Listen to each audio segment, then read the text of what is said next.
Вы калі-небудзь гулялі ў сакрэціке? Гульня такая была, у дзяцей у дварах, гадоў 40 таму. Нешта хаваць і шукаць. Падрабязней потым распавяду, а пакуль мы ізноў кудысьці едзем, гісторыі слухаць і вам пераказваць. І занесла нас... Для пачатку ў касцёл святога айца Піо, маладзечна. Нам неяк абяцалі там гісторыю пра званы расказаць. З яе хіба і пачнем. Где вы? Идем. Я забыл брелочек, как уключить звоны. Так я збегаю. Калі ласка. А тут ёсць якая-нибудь адмысловая надпіс на ім, ці няма? Ёсць, кожны звон мае сваю назву. Так. Вы іх называлі самі? Не, яны так падпісаныя. Першы, я бачу, самы да. вялікі, калі я не памыляюся, я дарога, праўда і жыццё. Другі, Татьяна, успамінайце, бо я ўжо забыўся.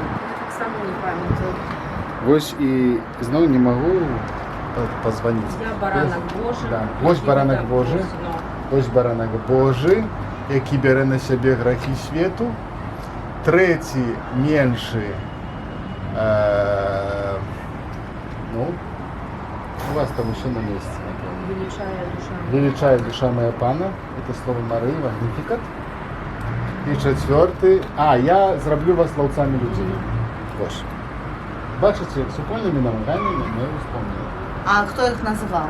Называли у іх так, на заводе, як сказаць, як по-беларуску сказаць, там, дзе іх выплаўлялі. А не можна было паўплываць неяк на назву? Не, дык яны ж раней выплаўляліся, 1976. Гэта такія гістарычныя, я не ведала. Ну, 1900. А адкуль вы іх узялі? Ну, добрыя людзі нам падаравалі з Нямецчыны, мы іх прывезлі. Так, я Якім чынам транспартуюцца званы? Якім чынам? Так. Просто загружаюцца ў машыну, робяцца дакументы. Не, увогуле прывёз наш парафіянін машыны Volkswagen Caddy з прыцэпам. І ў той самай машыне ехала яго яшчэ жонка і трое дзяцей. Машина заглохла, вы расскажите про прыгоды. Машина там не глохла, яна спачатку ўвогуле не хацела ехаць. Она не хотела ехать, потому что пошел дождь, он перегрузил эту машину, она не хотела ехать. 256 самый тяжкий, 75 опошный, да, это посерединке. Около 1,5 тонны, с этим абсталяваннем, которое тут находится. Яны калісьці былі на іншым касцёле? Так. То бок у вас ёсць касцёл побратим? Да. А дзе на якім горадзе? В городе Киев. Ага. Приедут в Жнивни. Адведаць свае званы? Отведать свои званы, да. Ну, это такая добрая какая-то традиция уже. Ну, я думаю, что... Она можно уже стать існує, такое доброй існує? традицией. Я маю на увазі, такое існує у Не, Бога? ну існує, конечно, калі па нейкіх прычынах касцёл перастае дзейнічаць, на жаль, так ёсць у некаторых краінах еўрапейскіх, то шкада, каб нейкія каштоўныя рэчы літургічныя аднаваліся. Таму лепш прывесці ў той касцёл, дзе яны могуць яшчэ служыць, цешыць людзей. Ну так, сумнаватенька на самом справе. Ну, але ў вашым выпадку... Калі я высылаў відэа нашим добрачынцам туды ў Нямецчыну, то яны плакалі там усе разам. Але для іх, з аднаго боку, гэта сумна, а з другого боку, гэта радасць, што голас званоў, которые былі зроблены для іх касцёла, яны чутны ў іншым месцы. Гэта сапраўды, як, я не ведаю, трансплантацыя сэрца. Ну, нешта падобнае, як ужо фантазія. Так, спыняем фантазію, моя далей. Ну, увогуле, у нас звоняць 2 разы ў дзень звычайны, у 12 гадзін на малітву Нілпанскі і палова 6 вечарам на святую вечерню. На раніцы у нас душа святая 7:15. Вырашылі не рызыкуем будзіць наваколле. Вось, недзелю 4-5 раз, тому что полова 8, полова 10, полова 12, 12 и полова 6. А памятаеце той дзень, калі вы іх сюды уздымалі? І калі там прыйшлі ваши парафіяне, гледачы былі? У них это еще было вельмі так спокойно.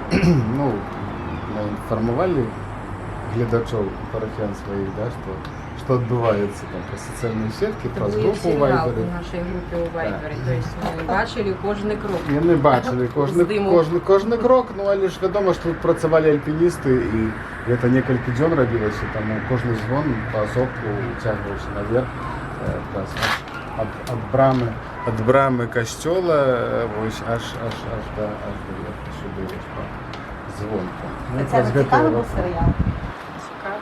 Ну, Тацяна ўвогуле яна найбольш у гэтым была, яна першая, хто вось спачатку пачаў даследаваць гісторыю гэтых званоў і так далей, і найбольш было цікава вось гэта ўся справа. Не, ну, Тацяна скромна слухае, Что брат краще. што я кажу. Что я забыл? Что он забыл рассказать, як верники перед імшою 5 годин вечера і почули звон, что отбывалось в костеле. Что все з лавок устали. Ага, і да, я гэта не памятаю, да. Не, ну яны просто не спадзяваліся, ну але першы вось запуск званоў быў, да, і яны з лавак усталі. Нікога не папярэджвалі? Да, нікога не папярэджваў, просто мы тут пробавалі, як гэта будзе, ці моцная канструкцыя, таму што яна металічная, яны перароблівалі некалькі разоў. Вось, каб еще стабільна стаяла, каб нічога не адарвалася, не звалілася. Мы паспрабавалі першы раз пазваніць, і вернікі так уставалі. Я толькі чуў пра гэта, я не бачыў. Адкуль вернікі ведаюць, што рабіць у такіх выпадках? Такое адчуванне, нібыта ў маладзечных, гэта што вот там разы павесілі званы, недзе там, Це, напевно, голос серця, що відчуваєш у той момент, то і робиш. Ніхто не ведає, що робити. Ну, званы ж, якби, звичайно, абвяшчалі розныя такія, ну, такія знакамітыя падзеі, ну, якби, паміж іншым таксама і небяспеку, не толькі радасць, да? Про пажары. Пра пажары, Пра смерць кагосьці, вось таксама, калі, да. Радасная падзея таксама. Ну, таму вось голас звон. Біскуп, дарэчы, я забыўся пра гэта ў мінулым інтэрв'ю Радыё Марыя расказаць, што біскуп казаў, што нават званоў мае ў сабе нейкія такія як гук званоў мае ў сабе нейкія такія лекавыя вось уласцівасці, што нават супраць каранавіруса можа дапамагаць. Вось можна вылечыцца. Ну, гэта ўжо не ведаю, наколькі, але калі ёсць вера, то Дух Святы можа зрабіць розныя неверагодныя рэчы. Ну так што, мы дачакаемся, ці наступная пандэмія будзе тут чакаць? Ну, зараз, калі што, я падлезу і сам попробую за вяровачку дёрнуць. Ну што, можна гэта падуць? Падуць? Хочаце падуць? Я не ведаю, ці можна падуць. Давайте паспрабуем. 3-4. Це ви сюди.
Б'юць званы, абвяшчаюць, што голас касцёла не смоўкне. І нават калі недзе іх знялі з вежы, яны ўздымуцца ў іншым месцы і абудзяць горад.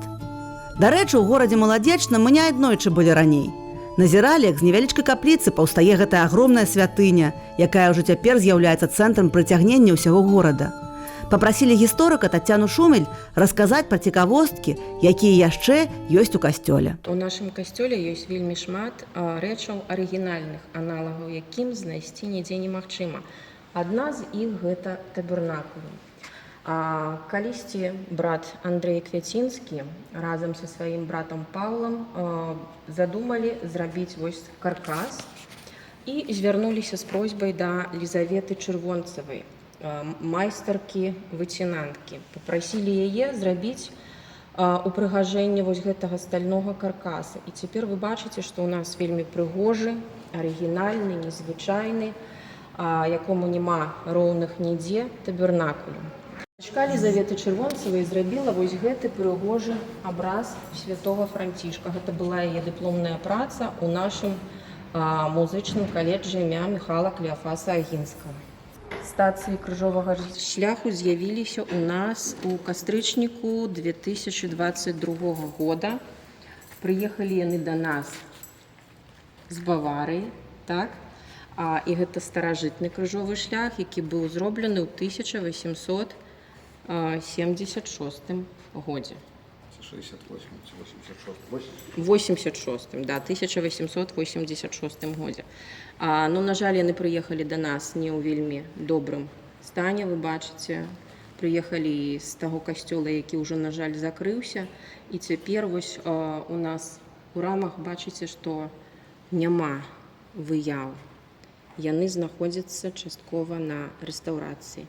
Працэс гэта марудны, каштуе дорага, таму вось так адна стацыя едзе на рэстаўрацыю, другая вяртаецца і паціхонечку, рамы ўжо ўсе адрэстаўраваны. Два канфесіяналы, якія прыбылі да нас з Польшы, гэта канфесіяналы ручной работы, таксама звязаныя з капуцынамі, зроблены братам Калікстам Клочка, які 30 год свайго жыцця прысвяціў менавіта сталярнай працы. Вось цяпер распачаты беатыфікацыйны працэс, збіраюцца сведчанні пра цуды, звязаныя з гэтым братам. Таму спадзяёмся, магчыма, вось якія-небудзь цуды будуць звязаныя з нашымі канфесіяналамі. Буккроссинг у нас есть, да. Люди приносят свои книги. Так само Татьяна и Идея могут давать и брать. Тому вообще так само такая добрая речь. А мне падабаюцца ваши дываны на подлозе.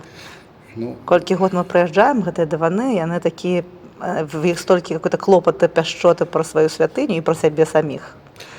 Я думаю, што ў першую чаргу гэта клопат людзей пра нашу святыню. У гэтым праяўляецца. Так. Таму што, вядома, што дыван лепш, чым проста голая сцяжка. Гэта першае. Па-другое, сцяжка мае такую асаблівасць выцірацца, сцірацца праз, калі людзі прыходзяць нагамі. А пазней у нас падагрэў падлогі таксама. Таму вось так яно і утульна, і добра. Гэта надоўга цяпер? І кожны можа прыйсці на сваім дыване пастаяць, укленчыць, памаліцца, адчуваць сябе як дома.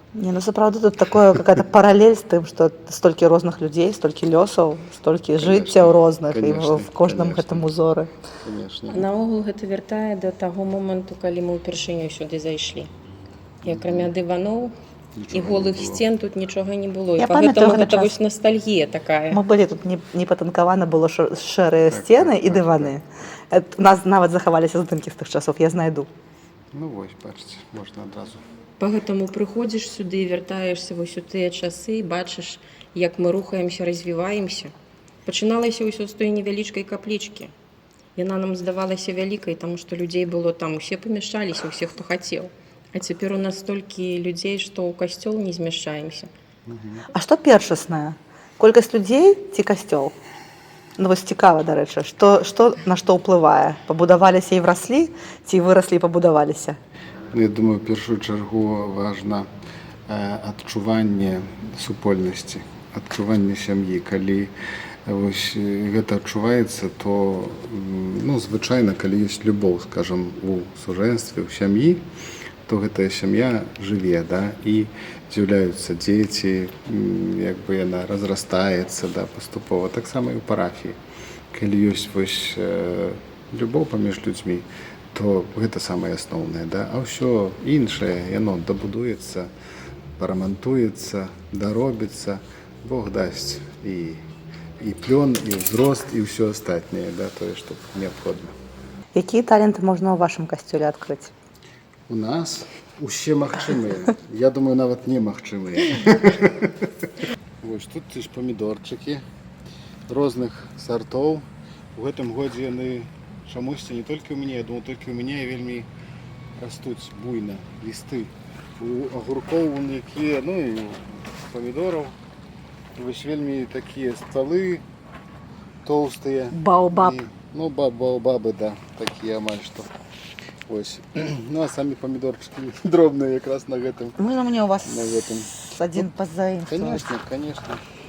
Который вам больше подобается. Я хочу, какой не сопсуе тут картину. Нет, вы поспробуйте и съешьте. Это такие чэры. Хотя, вось мне казали, что яны павінны быць вялікія. Яны павінны быць круглыя. Яны павінны быць большыя і, ну, да, ну як. Расплылася Евгения. Вельмі смачный помидор. Аж не захотела еще один. Так бярыце. Можно Сёння можна. Приехала комиссия из Минска проверять, что у вас есть Проверяйте, тут в вашем парнику. Гарбузы, кавуны. Тут вось гуркі розныя ёсць. Баклажана не бачу. Огурки! Можно огурок? Конечно, берите, который вам меньше. Тут ребенок будет. можно? Да, Я коляска. огурок Да. ребенок. Вы их чем поливаете? Водой? Ну, Санси, не какими-нибудь там. Не поливаю, я не стараюсь не поливать ніякими. Гурки я на его гуляю, что не потребуюсь ніяких наємних. Базилик? О, бачиш, перчик який лежав. Перчик, який. Тут не повинен так быстро. А это базилик? Так, это базилик. Это запахло этим капризе. Моцарелла, помидор и базилик. Так. Ммм, Тут вот шишмята разных сортов. классно. Ну да. Там перчики. Пойдемте сюда, я зараз вам урон принесу. Ладно, спокойно. И прокормим и радуем Мария так само. А это что? А там он, Евгения уже пошла в кружовник. Дачу. У нас липень. Когда вы глядите узимку, то нехай будет добрый напомин про то, что солнце існує. Тут есть, як это по-белорусски, черная смородина забыл. Паречки, а паречки ні, это паречки тут червоне хіба. А гэта, напевно, чорні паречки? Черная смородина. Мне хтось казав, що червоне гэта паречки, а ось гэта щось таке, гэта фальшивка. Это мне мама так вчора доказывала, я з ней тоже спорила, кажу, Да? это паречки. Давайте ж до Вікіпедії звернемося нарешті. Было больше, на этом яблоне застались только два, потому что все дети обобрали, суседские. У нас тут как бы территория такая для всех, тому так бывает часто, что мы и не поспробуем. У минулым году персики, такие вот там древцы, ну в этом году не плодоносят, два только были.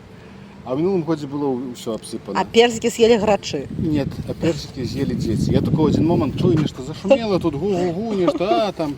Я праз в окно гляжу, тут куча детей. Ну, я думаю, пойду погляжу. Гляжу, уже ни одного персика не осталось.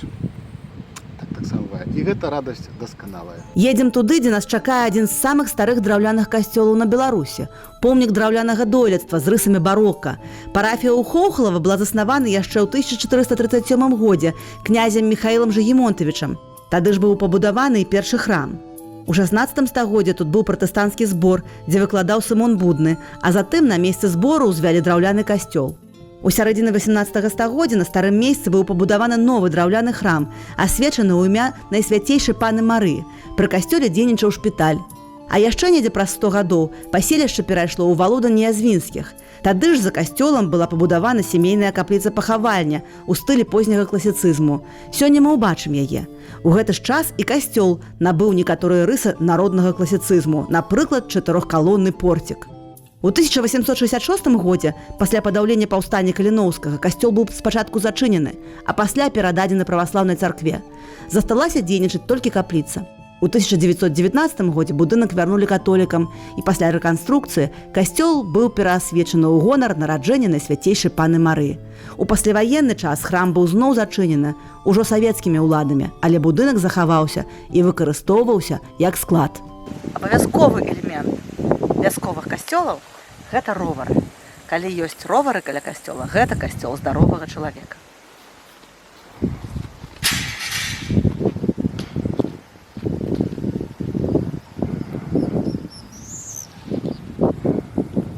Радасна было сустрэць тут нашых дарагіх сяброў, хоўхлаўскіх, спадарню Валянціну і спадарню Чаславу. Так, аповед атрымаўся непаслядоўным, але дакладна каларытным. Абажаю. Дороженьки. Еще не все? На велосипеде, да. С горками сглажу, под горку подтягиваю велосипед, а с горки тогда поехала. Пришла домой, там побыла просто, ну опять поеду. Тогда уже посидели, тут Чеся уже пошла. Я осталась чекать внука. Только до ворот звонят Чеся, кажу, едут. Я и снова назад сюда пришла, села. Доставили мы вам сегодня хлопоту. Добре, ничего страшного. Ну так, ветром, Мне кажется, движуха трохи есть. Так. ветром принесла нас тут таким полдневым. Кажется, завтра уже все, да? На 8 градусов ниже, чем сегодня. Ой, слушайте, что сегодня у нас была за гроза ночью?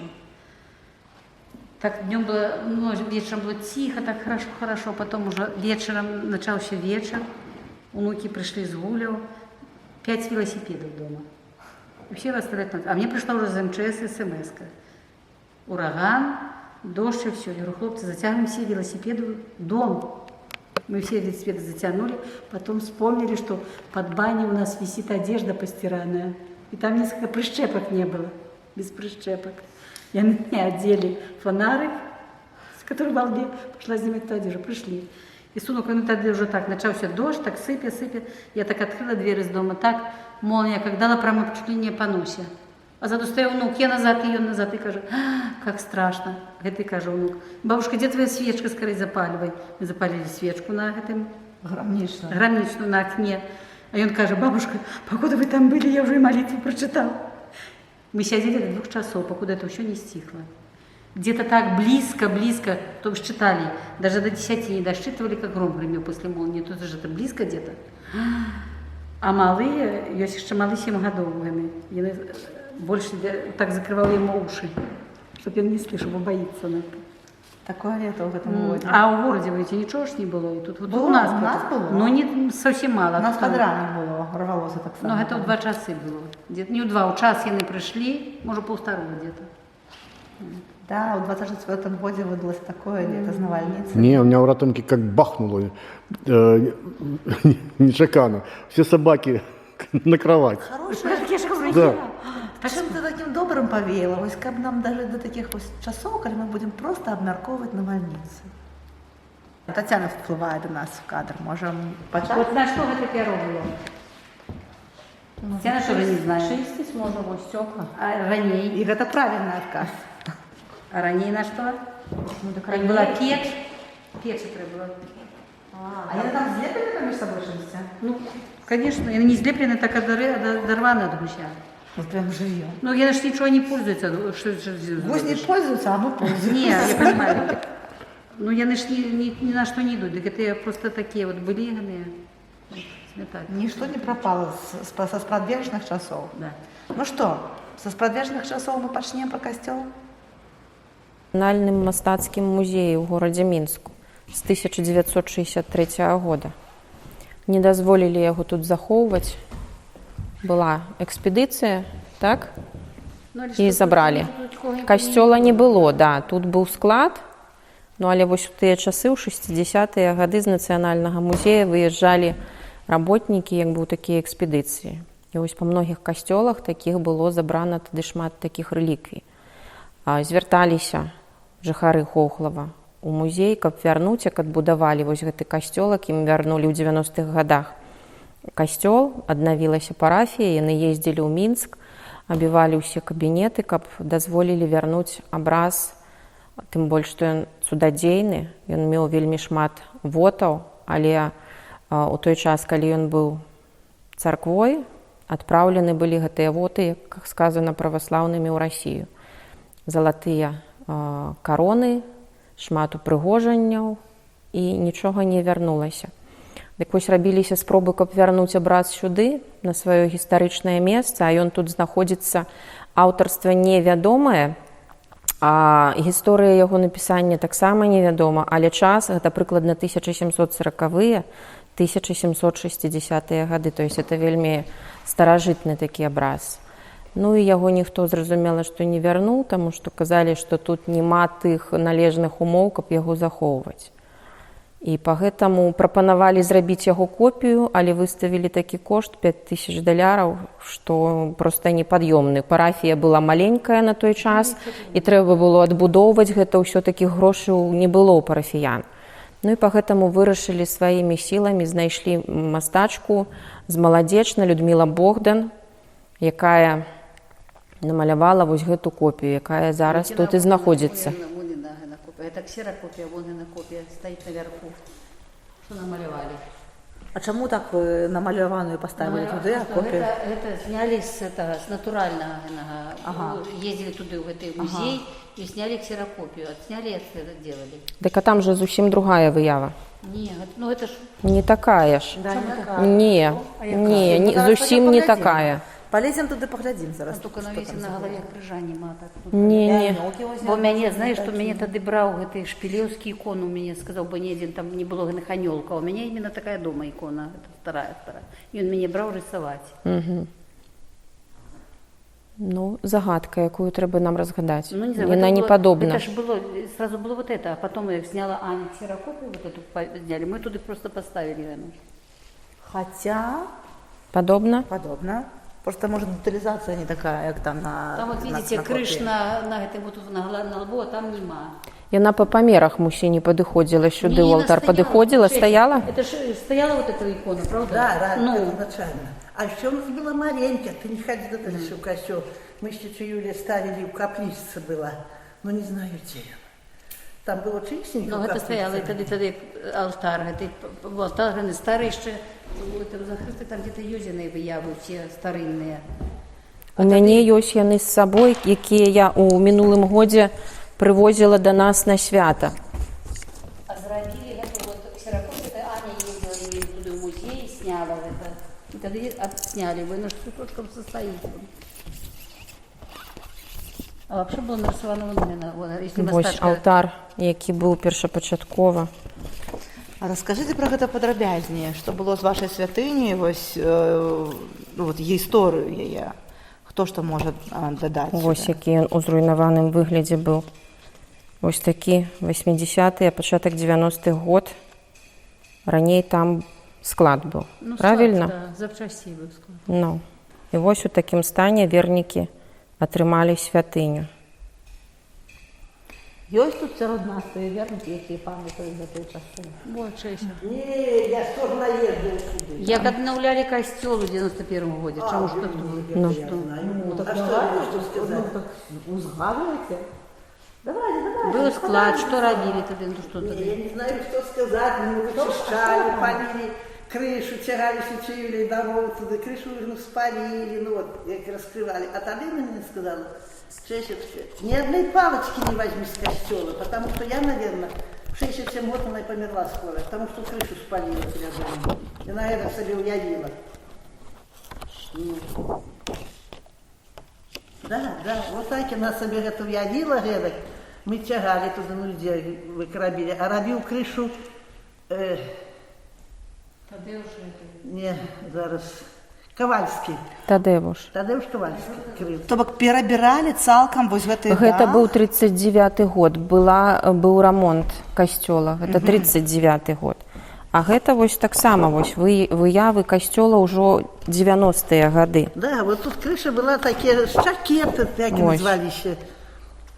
Ну, Зараз... и вот это они скидывали, эти щепки, а мы их в постелках и тягали туда, да им на огород, и там полили. И все, и она тогда сама себе подумала, что скоро захворела. Вось Ну, так поставили. выглядаў касцёл у той час унутры. А як ремонт шел, мы тут завешивали вот у входа, убирали, робили алтарчик тогда.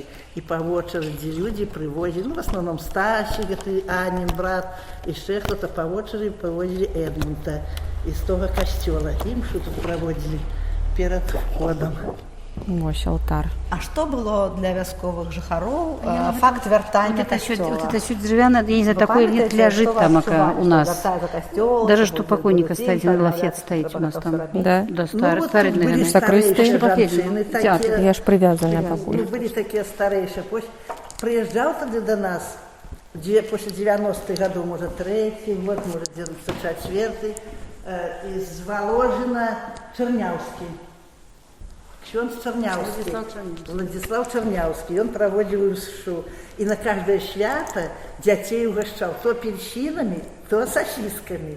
И он такие был. то был суд на той часе. И то был суд, да. И тогда, помню, Лёдя ходила в костёл такая, и она тогда каже, вот как был молодых счет, было бы больше людей. А так, ну, старенький. Ну, и тогда этой Лёди не стало, и уже молодые ксензы приезжали, ну, и больше людей не появлялось. А тут и при моей бытности есть. И теперь же у нас такие, как и мы, сколько я приглашала их ходить в костёл уже на пенсии. Не хочет, только... Это католики які? Католики, да, католики есть. А тогда был отец Андрей Квятинский, и пришли, ты что редко ходите, они пришли свинцать вербочки. И он их так, ну так грубо, но он правильно сказал, что вот теперь вот так много вас приходите, а чему не приходите каждую недельку, а только тогда, как что-то свинцать, и только жрать, тогда свинцать. Еще як видно, Ну что, ну правду? Ну він правду сказав, Правду ну не сказав? полюб, да. Можем мы на Радио Мария правду сказать? Правду Просто? він так і сказав, Так і він сказали, сказав. Ви ж знаєте його, Клятинський Андрей. Ведаю. Ну, и вот як не понравилось, после того они не стали вообще приходить. Я говорю, Аня, ты не обижайся, он правду казал. Вы свободны. Ну, правда, я уже 3 года як не стала, сколько ей было, может, 58. Уже не поругаешь.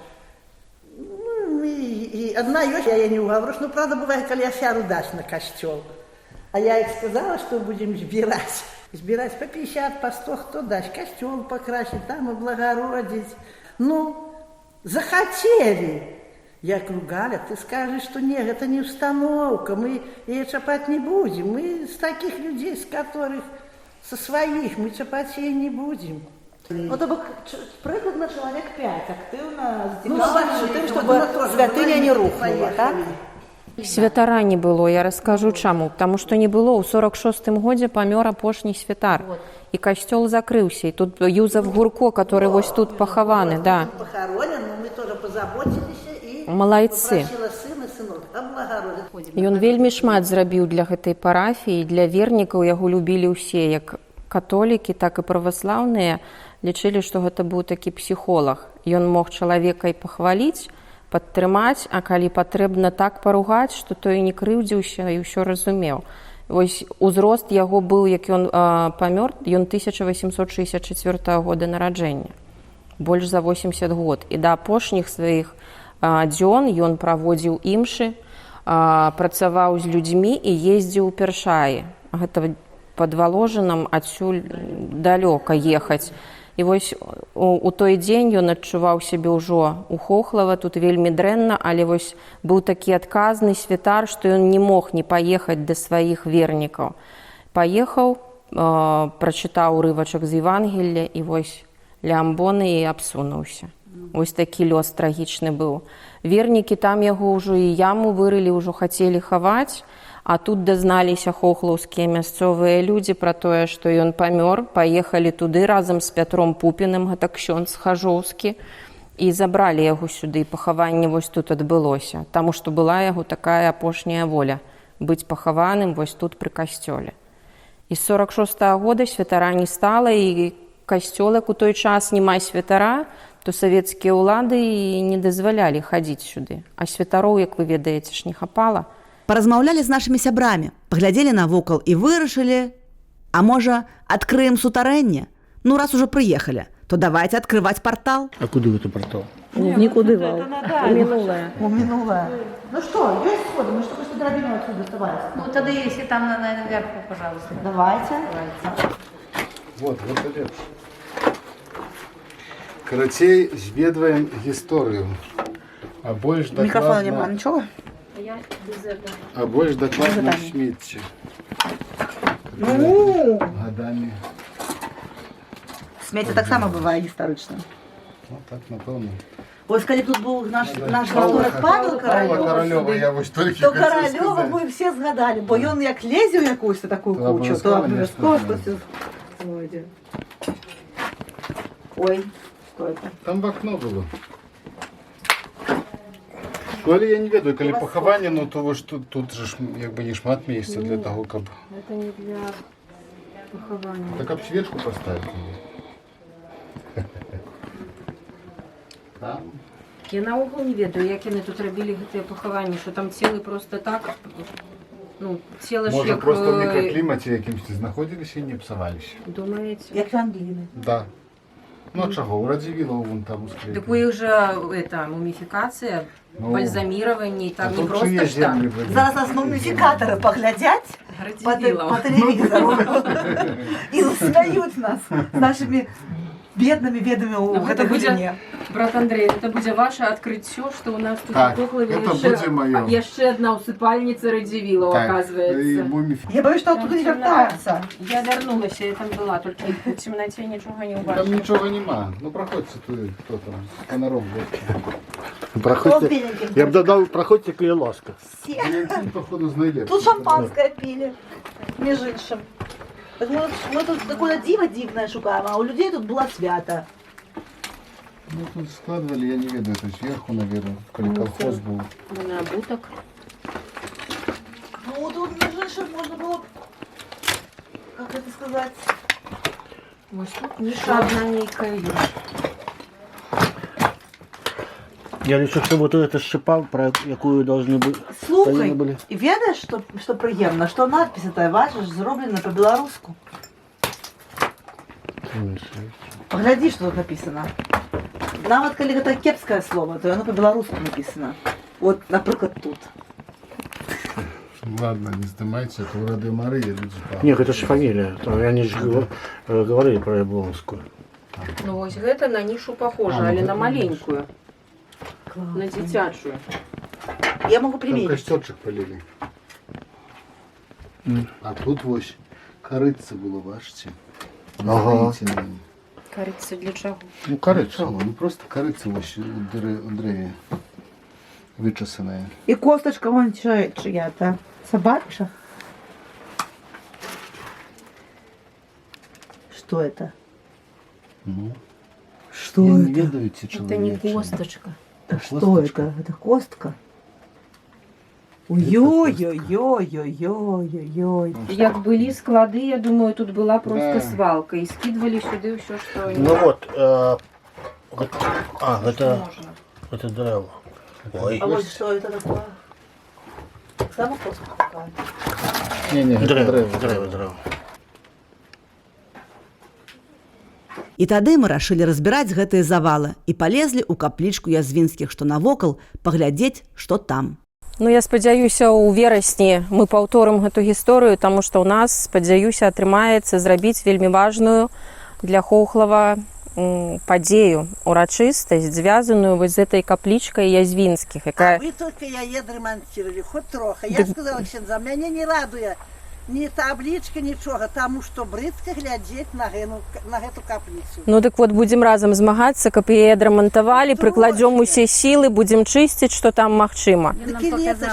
Это Вокс Показаў? Показал, да. Между іншым, Вокс Популі, Вокс Деї. Таня, вернемся до офіційної частки. Голос народа. Не, ну просто... Каплічка была пабудавана ў 1846-47 годах Вікенціем Язвінскім. Гэта была як радавая каплічка-пахавальня. А ніжняе памяшканне, у якім вы былі, гэта якраз вось тая крыпта, дзе захоўваліся язвінскія, целы язвінскіх, а наверсе ўжо была такая невялічкая каплічка. Дык вось цяпер я лічу, што дзеяліся проста са мной цудоўныя рэчы. У свой дзень нараджэння папрасіла мужа павазіць мяне па тых месцах, дзе я апісваю, дзе шукаю, дзе чэрпаю гісторыю. І вось мы паехалі так выпадкова у Чэрнева. Гэта зараз там 3 невялічкія домікі. І вось блукаючы па тых тэрыторыях, шукаючы, адкуль жа былі вось гэтыя язвінскія, якія пабудавалі тут каплічку, каля аднаго дома гаспадар нас ветліва сустрэў, і я бачу пад страхой прямо вось тут стаіць такая пліта. Пліта памяці, якую, як цяпер яе называюць, якая была замоўлена дзесьці вось у той час, як будавалася гэта каплічка. То есть это 1850-е, магчыма, гады. Пліта ў гонар бацькоў Антонія і Фелікса Язвінскіх і жонкі Фелікса. Жонка была з Узлоўскіх. Гэта знакаміты род, гэта жонка фундатара Чырвонага касцёла Вайніловіча. І вось Язвінская маці і жонка Вайніловіча гэта былі родныя сёстры, вось такая цесная сувязь. І гэта пліта, як мы разумеем, яна вось з таго месца вось у цэнтры гэтай каплічкі. Але гэта ўжо як я так раблю высновы, яна ў гэту каплічку не даехала. Хутчэй за ўсё таму, што пасля падзей паўстання 1863-64 года гэты касцёл быў закрыты. І ён быў перададзены праваслаўным, і там была праваслаўная царква. А вернікі з Хохлава ездзілі ў Аборак. І цяпер я лічу неверагодным чынам вось у свой дзень нараджэння атрымаць такі падарунак. Пагаварыўшы з гаспадарамі гэтага дома, выяснілася, што яны гатовы проста так аддаць гэту пліту для таго, каб яна была вось на тым месцы, дзе яе гістарычнае месца. І цяпер гэта пліта знаходзіцца ў Мінску на рэстаўрацыі, і мы спадзяёмся, што да верасня месяца удасца не толькі зрабіць касметычны ремонт і капліцы, і вось гэтай крыпты, і павесіць гэту пліту, каб гісторыя была на тым месцы, дзе ёй патрэбна быць. Тацяна, а якім бокам вас гэта датычыцца? Чаму вам не абыякава? Ну, пліта, ну, крыпта, ну, Хохлава. Вы не жывеце ў Хохлава. Я лічу, што чалавек, які не вывучае і не ведае гісторыю, не мае будучага. І мне б хацелася, проста вось штосьці гаварыць, я настаўнік гісторыі, сваім вучням расказваць, што трэба рабіць так, так і так, а самой ні ў чым не ўдзельнічаць, нічога не рабіць, гэта неправільна. І пагэтаму я спадзяюся, што вось тое, што я раблю, хаця б аднаго з іх зацікавіць і наверне на тое, каб мы маглі усімі сіламі прыкладаць вось усе сілы, сродкі для таго, каб вяртаць з небыцця тое, што было раней. Тым больш я лічу, што гэта неправільна, несправядліва, што костачкі вось гэтых людзей, якія зрабілі шмат добрага для захавання гісторыі, для развіцця свайго краю, таму што яны ўкладвалі вельмі шмат сваіх грошай для развіцця касцёла, для навучання дзяцей, што яны дзесьці раскіданы, што пра іх ніхто не ведае. І, дарэчы, вось брат Фелікса Язвінскага, які пабудаваў гэту каплічку, Антоній Язвінскі, гэта славуты чалавек на ўвесь свет. У Францыі яго ведаюць, у Расіі ведаюць, у Польшы ведаюць, а ў нас яго ніхто не ведае. І вось мы зараз са сваімі вучнямі рабілі даследчую працу. Гэта чалавек, які стварыў мнеманічны метад вывучэння рознай інфармацыі. Славуты чалавек, а на сваёй радзіме, вось мястэчка Чэрнева не так далёка знаходзіцца, пра яго ніхто не ведае, не чуў.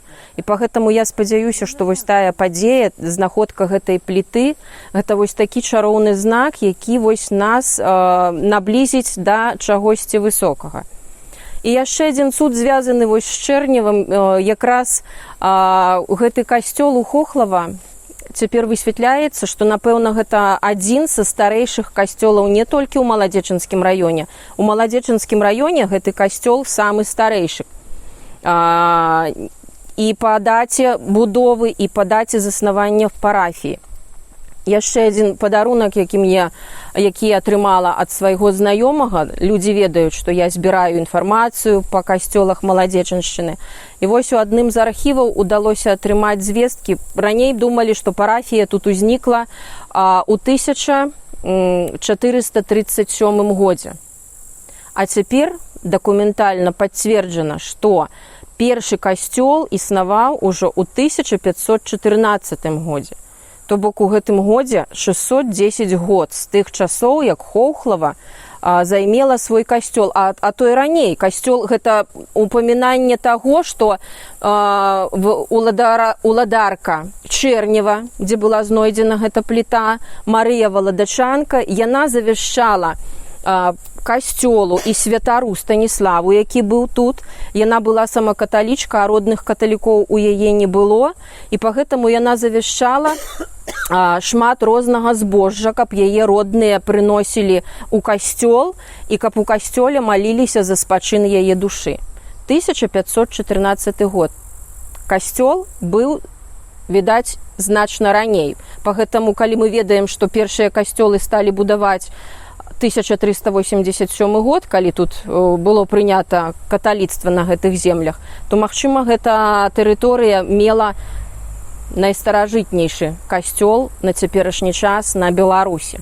А чаму ён считаецца 1738? А гэта ўжо адбудаваны касцёл. Касцёл, які быў першапачаткова, адзін і другі яны былі драўляныя, яны згарэлі проста.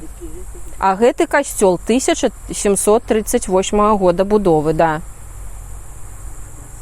Вось. Такія цудоўныя рэчы адбываюцца. І я лічу, што гэта проста неверагодна. Але неверагодна і ўвогуле, што мы можам да гэтага дакрануцца. Развітваемся з Хоўхлава і едзем далей. Прыгоды на сёння яшчэ не скончыліся. Паліва засталося ў нас зусім крышачку, а заправкі не бачыцца. Ну, няма тут заправкі, палі ёсць, а заправак няма. Ну і таксама акуляры сонечныя згубіла недзе на вежы са званамі. Мы знаходзімся каля каплічкі у гонар святога Яна Хрысціцеля.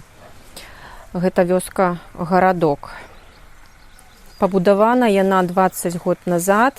Тут быў раней гаспадарчы магазин, які браты капуцыны на чале з Тадэушам Кавальскім атрымалі, перабудавалі яго, і зараз кожныя выходныя адбываюцца тут святыя імшы.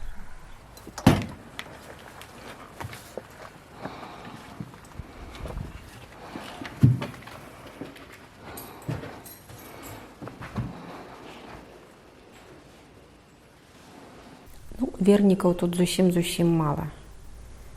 Брат Ігор Пробаш называе эту парафію мужчынскай.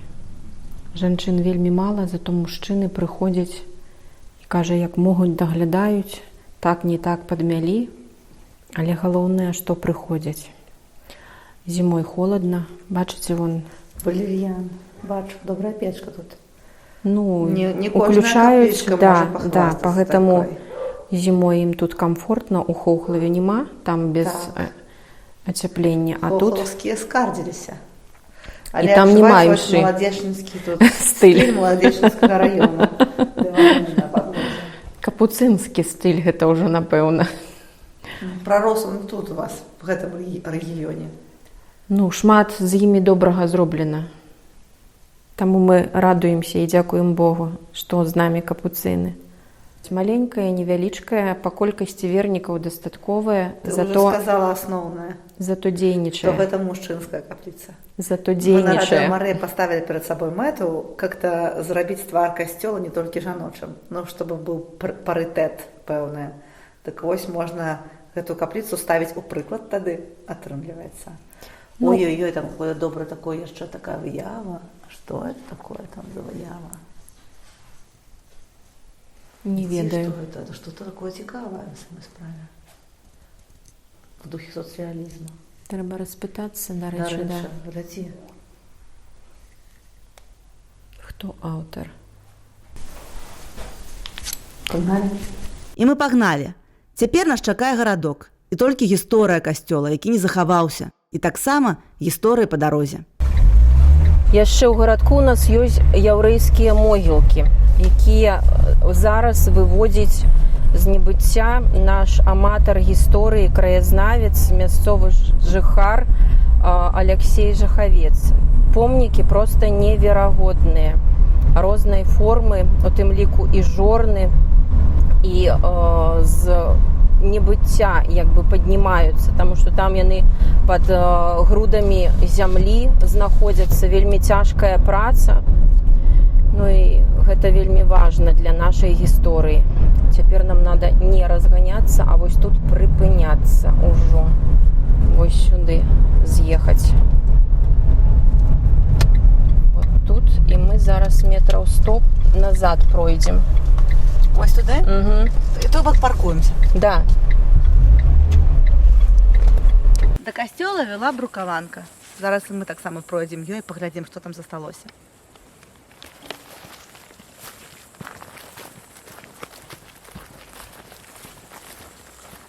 Нягледзячы на тое, што жыхары гарадка былі веруючымі людзьмі, каталіцкага касцёла яны доўгі час не мелі. У 19 стагоддзі тут была уніяцкая царква, былі две праваслаўныя царквы, былі две сінагогі, а касцёл з'явіўся толькі ў 1914 годзе. І то не касцёл, а з'явіўся дазвол на будову касцёла.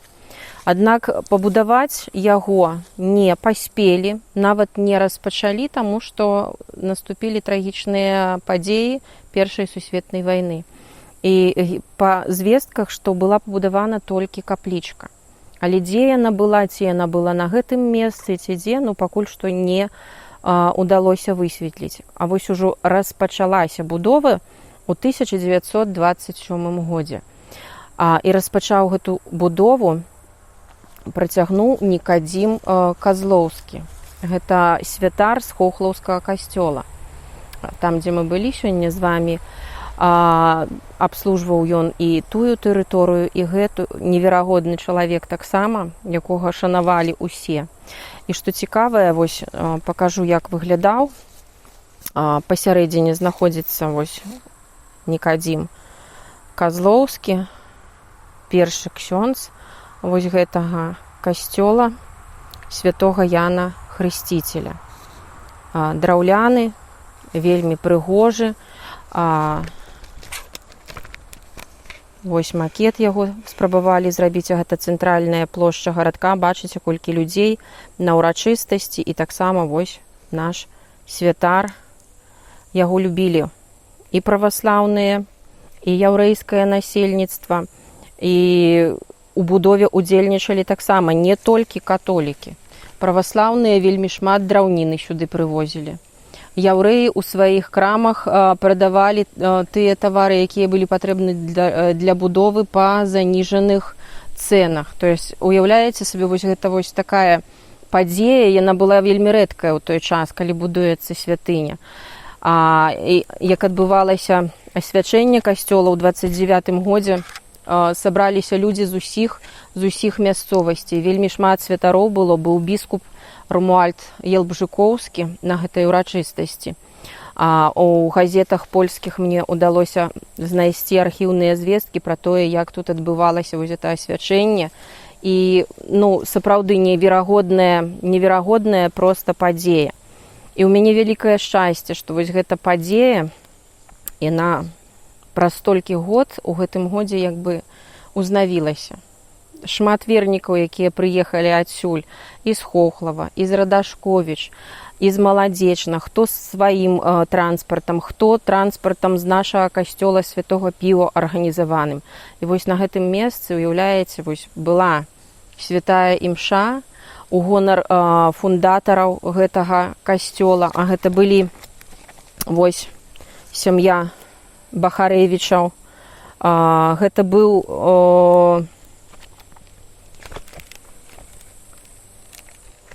Бенедыкт Ян Тышкевіч.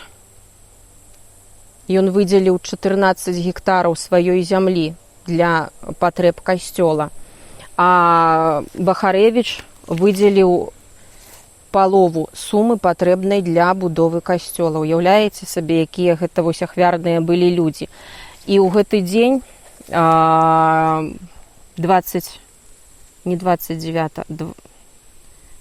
забылася, калі 24, напэўна, чэрвеня на гэтым месцы людзі маліліся за іх.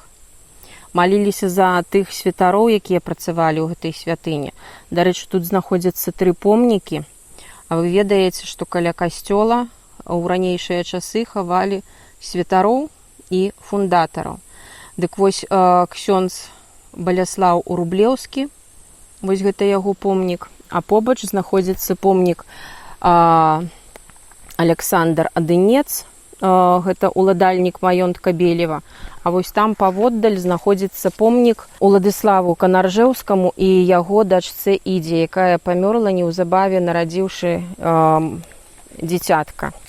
Вось так выглядала іх сям'я. Ну тут Іда яшчэ маленькая, вось яна. Гэта людзі, якія таксама спрыялі развіццю гарадоцкага касцёла. Але дакладна невядома, так гэта было ці не. Мясцовыя жыхары распавядаюць пра тое, што падчас адступлення немцаў быў падпалены і касцёл, і была падпалена царква. Ну, царква была каменная, па гэтаму яна менш была пашкоджана, а касцёл вы бачылі самі на фотаздымку, што ён быў драўляны, па гэтаму ён згарэў моментальна. На гэтым вось гісторыя гарадоцкага касцёла як бы і спынілася, але не, у Бога свае планы на кожнага з нас і на кожную святыню, і па гэтаму вось у 2004 годзе жыццё рэлігійнае каталіцкае ў гарадку аднавілася. Дзякуючы братам капуцынаў вы бачылі тую каплічку, дзе і зараз адбываюцца набажэнствы. Таня, ну і дзякуючы табе мы зараз ідзем той жа брукаванкай. Вытаптываем гэтую траву, якая яе забівае і хавае ад нашых вачэй. Думаю, што, магчыма, гэта перадача стане добрай традыцыяй, заложыць добрую традыцыю, сюды прыходзіць не 2 парам ног. Я спадзяюся, што так яно і будзе. Ліпенскі дзень доўгі, можна шмат чаго паспець. Здабыўшы паліва ў свае аўто, едзем далей у вёску Дубрава. Нас чакае там яшчэ нейкі сакрэт. Я не распавядала, дарэчы, у чым сутнасць гульні ў сакрэцікі. Карацей, бярэш пялёсткі кветак, каляровыя бліскучыя абгорткі цукерак, кладзеш у зямлю, закрываеш маленькім ашкепкам шкла, пажадана каляровага, і пасыпаеш зямлёй. А потым трэба толькі адшукаць гэтае месца, акуратненька разрыць пальчыкам і паціхеньку раскапаць прыгожы таямнічы сакрэцік. Сёння мы так і робім.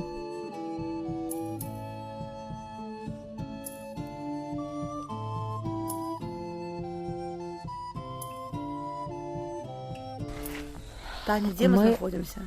У вёсцы Дубрава, каля касцёла у небаўзяцця Найсвяцейшай Панны Марыі. Паглядзіце, куды мы задралі галаву. Вы бачыце, як высока мы глядзім? Гэтага касцёла мы б маглі сёння, хутчэй за ўсё, і не ўбачыць, каб не проста Божы цуд. У кастрычніку месяцы, калі я змясціла пост у Фейсбуку пра занятак, які правяла ў нашым касцёле, а я пачала распавядаць вандруем па святынях менавіта пра гэты касцёл. А мне напісалі каментар, што ён стаіць у плане на знос на наступны год. Я палезла на сайт райвыканкама і знайшла сапраўды касцёл стаіць у плане на зруйнаванне. І я не магла паверыць, вывучыўшы гісторыю гэтага касцёла, пра тое, наколькі тут усё было велічна, прыгожа, проста вось не ведаю, якімі словамі гэта можна апісаць. А тут была сакрыстая, напэўна. Людзі прыхадзілі, штосьці прыносілі да святара. Запіскі на выпамінкі. Апошні мінскі ваявода Адам Хмара пабудаваў за свае ўласныя сродкі вось гэту святыню. Пачалося будаванне ў 1796 годзе, а скончылася ў 1802 годзе. На жаль, пару дзён да асвячэння гэтага храма Адам не дажыў. 30 мая ён памёр, а асвячэнне адбывалася 3 чэрвеня. А пахавальная працэсія, калі яго пахавалі яго ў сутарэннях, там была пабудавана крыпта 10 ліпеня толькі.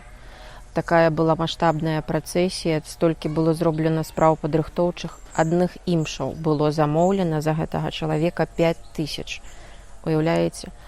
І вось, ведаючы вось усю гэту багатую гісторыю, якая цягнецца яшчэ з 16 стагоддзя, я бачу сваімі вачыма на сайце вось такую інфармацыю.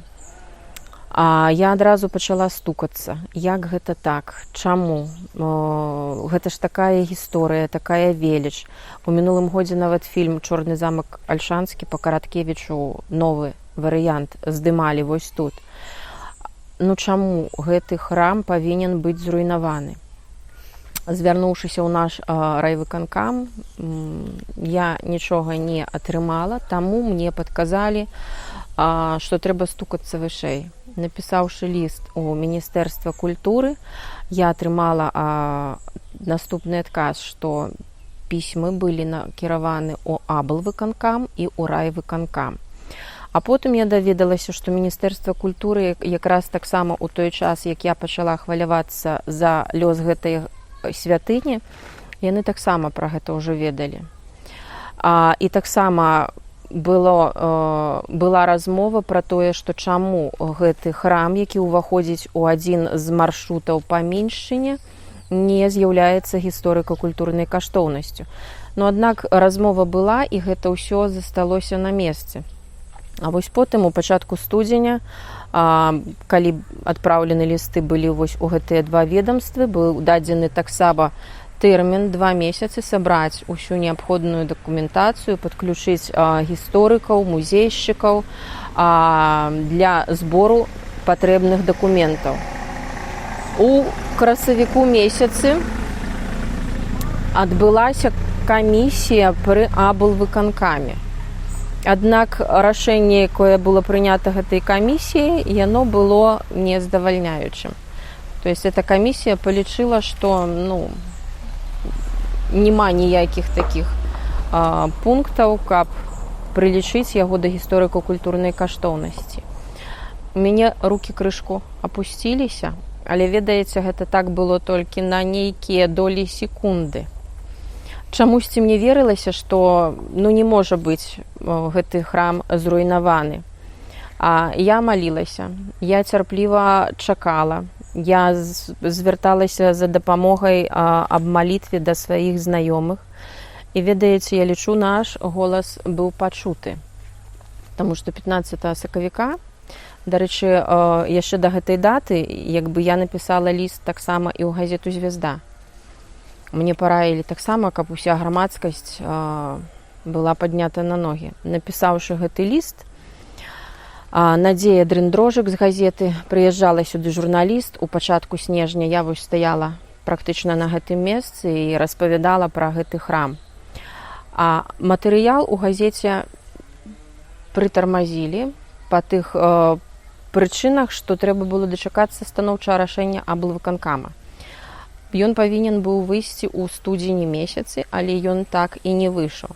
І выйшаў гэты матэрыял толькі 15 мая, не 15 мая, крышку пазней пасля 15 мая, а 15 мая мне патэлефанавала журналістка і распавяла, што яна была на гэтай камісіі пры Міністэрстве культуры, і адзінагалосна было прынята рашэнне, што гэты касцёл унесены ў спіс гісторыка-культурных каштоўнасцей. І яшчэ ведаеце, што я лічу, што таксама гэта вельмі важна і неверагодна, што на гэтай камісіі, на гэтым паседжанні прысутнічаў архітэктар з Акадэміі навук, і ён не проста прысутнічаў, ён пачуў пра гэты касцёл. Ён прыехаў сюды на гэта месца, і ён прапанаваў на гэтай камісіі адразу праект, як можа быць рэканструяваны вось гэты касцёл. Ён лічыць, што бурыць нічога не патрэбна, што трэба сучаснасць звязваць з гісторыяй. І гэта вось такі, як модульны храм, дзе ён прапаноўвае усю пляцоўку там расчысціць, зрабіць фонтаны, пасадзіць кусты і вось зрабіць такія модулі, дзе людзі б маглі адпачываць, аднавіць алтарную частку і зрабіць яго своеасаблівай такой гісторыка-культурнай зонай, дзе кожны мог бы прыйсці і памаліцца ў цішы, даведацца гісторыю. Захаванне часткі дало б магчымасць там мець раз-пораз якую імшу, можа быць. Так, таму што імша зараз праводзіцца ў доме, дзе жыў раней пробашч, плябанскі дом, вось это плябанія. Імшы тут адбываюцца, парафіяне ёсць, ну і вось так у закрытым выглядзе. Ён прапанаваў вось такі варыянт кансервацыі. Потым да мяне ў асабістых паведамленнях звярнуўся яшчэ адзін чалавек, знаўца, які прапаноўвае яшчэ больш просты варыянт, што над гэтымі сценамі паставіць экстрэшкі. Калі вы бачылі Геранёнскі замак, Так. вось такія, Так. і гэта было б яшчэ прасцей, каб сцены не Яно не разбураліся. выглядае прывабным, канешне, зусім. Ну, але сродкаў не разумею. патрабуе вялікіх таксама, таму што многія перажываюць пра тое, што дзе браць сродкі на уладкаванне.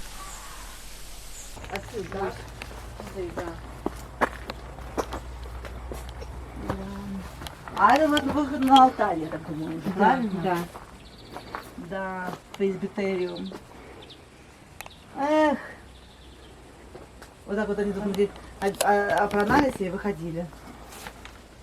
И звоночек звонил. Дзынь-дзынь.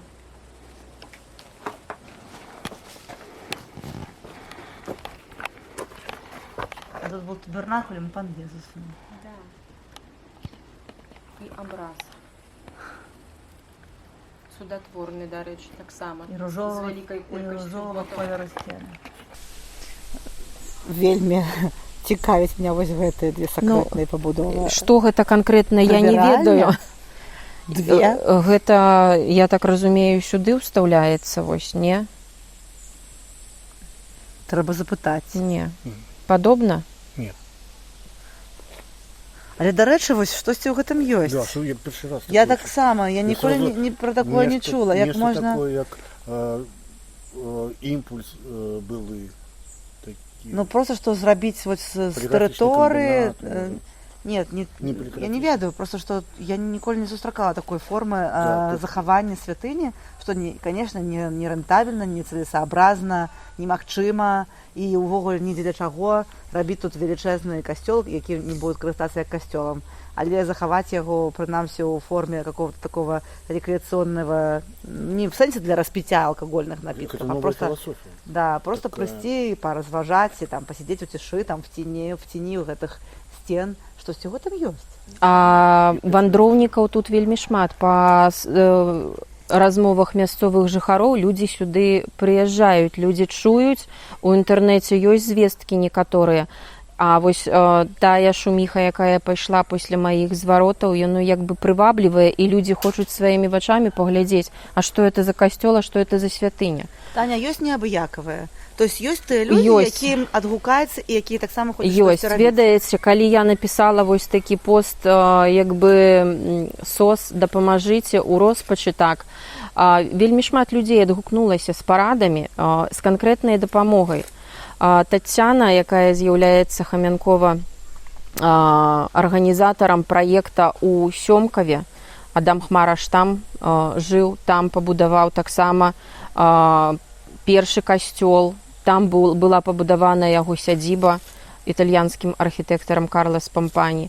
І вось яна першая, хто прыйшоў мне да дапамогу, і не проста што словамі суцяшэння, а словамі рэальнай падтрымкі і падказкі, куды я магу звяртацца. І нават вось гэта рашэнне, якое... І вось, да, здаецца, чалавек прыйшоў проста на гэту камісію папрысутнічаць, і ён прыйшоў ужо падрыхтаваны. Ён сказаў, што ён з'ездзіў папярэдне на гэта месца, пабачыў гэты касцёл і за адзін дзень зрабіў вось гэты макет, як ён яго уяўляе. Я лічу, гэта, ну, проста рэчы незвычайныя. У 2018 годзе цудоўным чынам проста аматары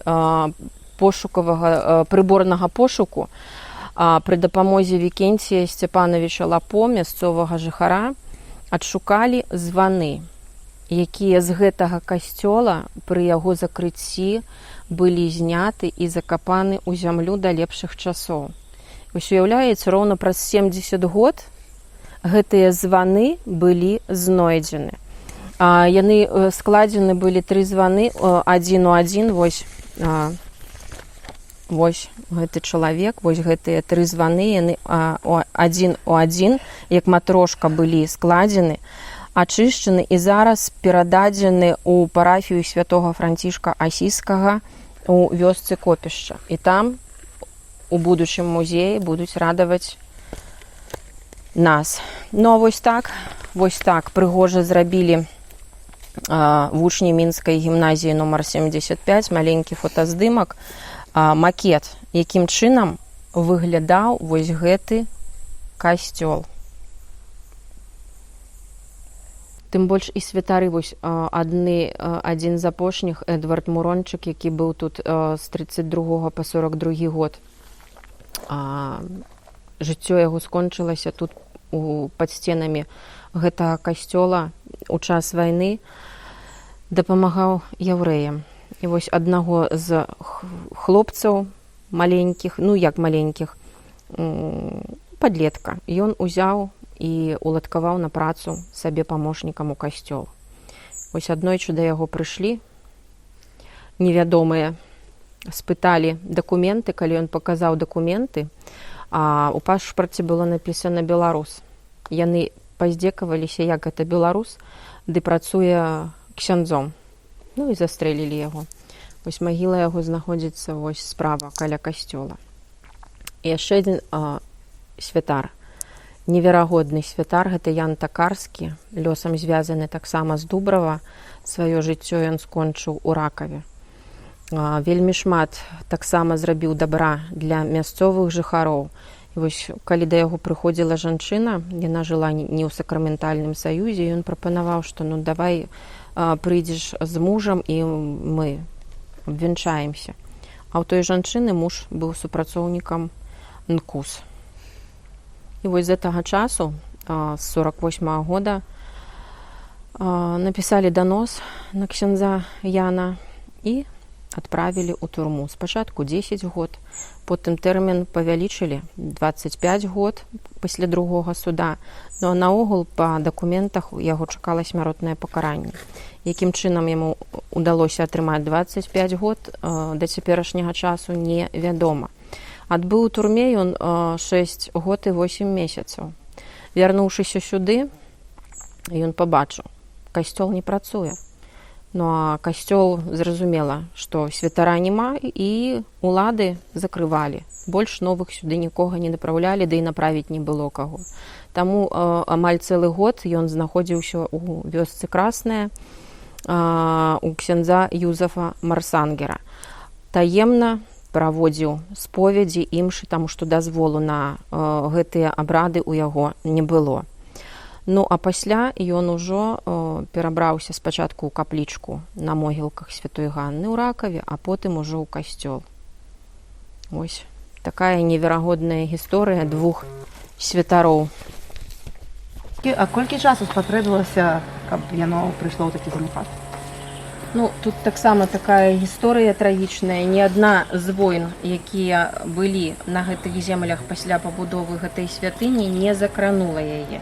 А вось у сярэдзіне 80-х гадоў, па адной з версій, гэта былі студэнты, якія прыехалі сюды на сельскагаспадарчыя працы, па другой мясцовыя людзі, якія тут любілі збірацца, расклаўшы вогнішча на версе, не патушылі яго, і вось дах, столь, усё гэта прагарэла.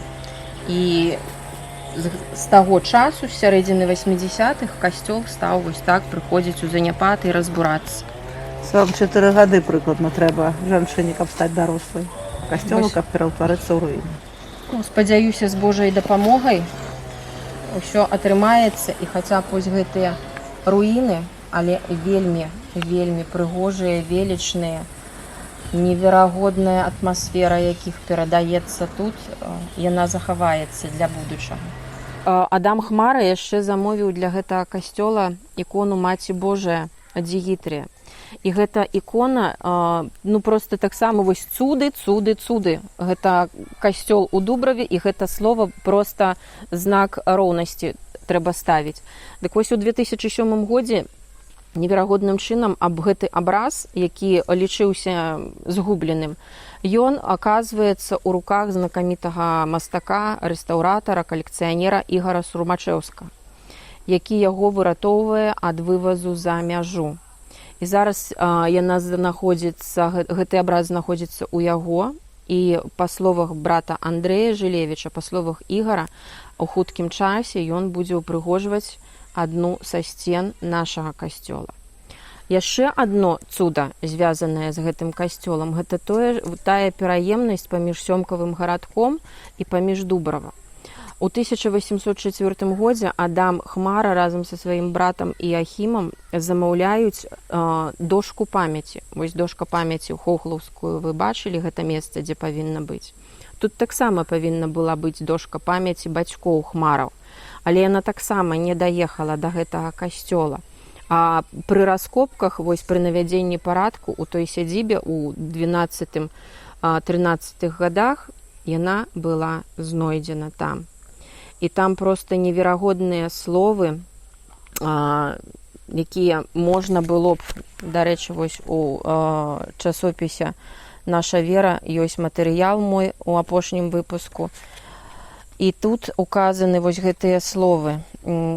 Я хочу прачытаць толькі апошнія словы. «Цяпер ведай і памятай, хто б ты ні быў, прачытай гэта і падумай, якім пераменам падлягае ўсё ў свеце. Бо і саміх грамадзянаў і іх айчыны захоплівае імклівы вір знікнення». Это вось апошнія радочкі, якія датычаць кожнага чалавека, што ўсе мы не вечныя на гэтай зямлі. І вось гэта памяць, тое, што мы зараз зберагаем, ну я лічу, што гэта дарагога каштуе. І вось гэта пліта, гэта як бы помнік Богу і сям'і, тым двум найвялікшым каштоўнасцям, якія ёсць у жыцці кожнага чалавека.